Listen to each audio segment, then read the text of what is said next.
Hi, I'm Elisa. I just wanted to share some memories of Matt with family and friends who will be watching this video.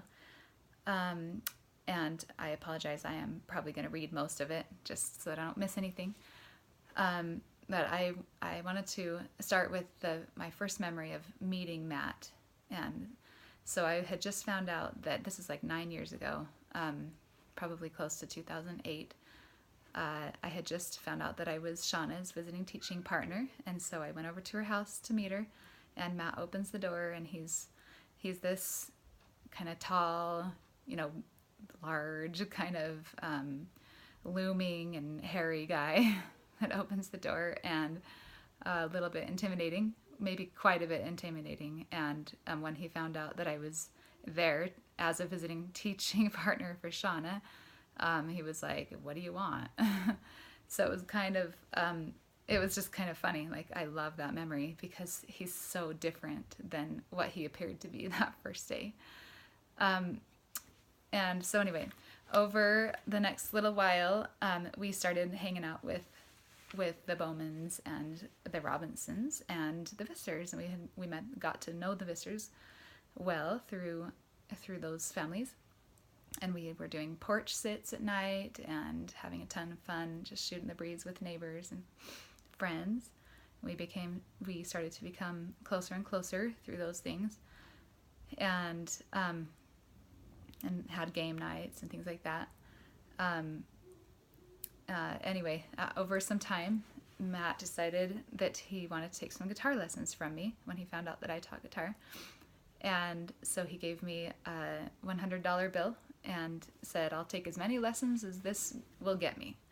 So once we started, I could see that it was going to be that we were maybe not going to see eye to eye on the same music genre as each other.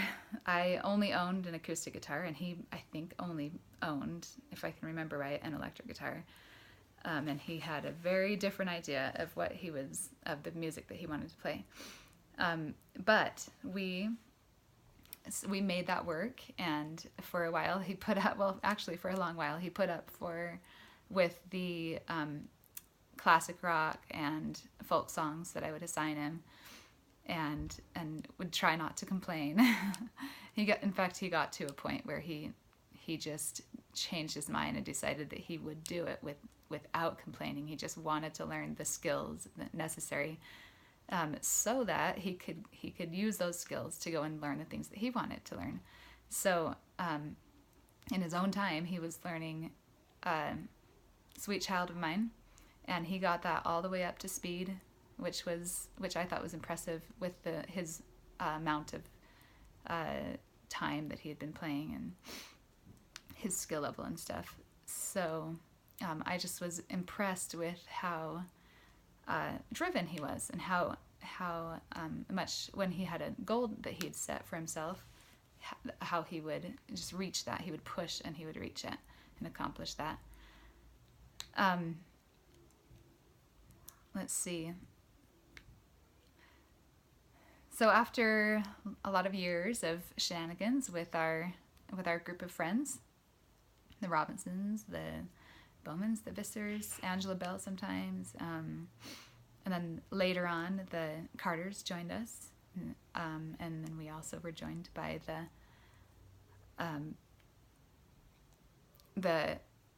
Doug and Valerie the Summers.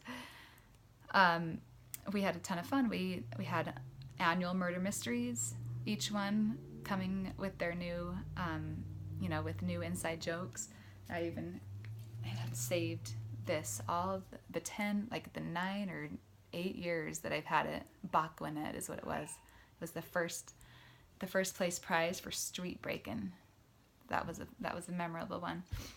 I just have so many memories of all those murder mysteries, the funny things that we dressed up as, and the things that would come out those nights that we would continue to drill into the ground as inside jokes. And all the game nights. I remember dressing up like Scooby-Doo with Matt's mystery machine that he made. Super creative I was just always so impressed with all the fun and creativity that he would come up with. The wearing the Beachbody T-shirt for our burly WWF wrestling boyfriends, and the big fighting match with that was so much fun. I'll never forget that memory, and probably nobody in this neighborhood will either. And I was always really impressed with how much fun and creativity there was on the inside of Matt, despite the HRF that he had on the outside, the hostile resting face. I just love that. I love that. I think Shauna came up with that one, and it's so true. He's like kind of calloused on the outside and kind of hostile looking, but just soft teddy bear heart on the inside. And his hidden caring heart really made its appearance through his creation of the Thanksgiving meal drive and pulling that whole thing off, feeding several families for Thanksgiving one year. And I think this was, I don't remember how long he's been doing it, like 4 years ago. And then he put together the sub for Santa, and I just remember just being so impressed. I mean, by this time I had gotten to know Matt. I did know that he had a caring heart, you know, and that he had a lot of, I mean, mostly it was fun and his creativity and his jokes and all that, but then I really got to see how much he cared about people and how big his heart was. And he put a lot of time and effort into those things, and I was really impressed with that. He was a special person, and I'll miss him a lot.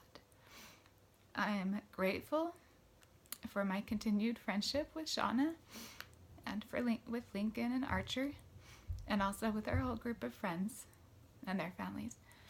And anyway, Matt's memory will live on probably throughout my life, I'm sure. I'll never forget him. He was a great guy. Thank you for listening.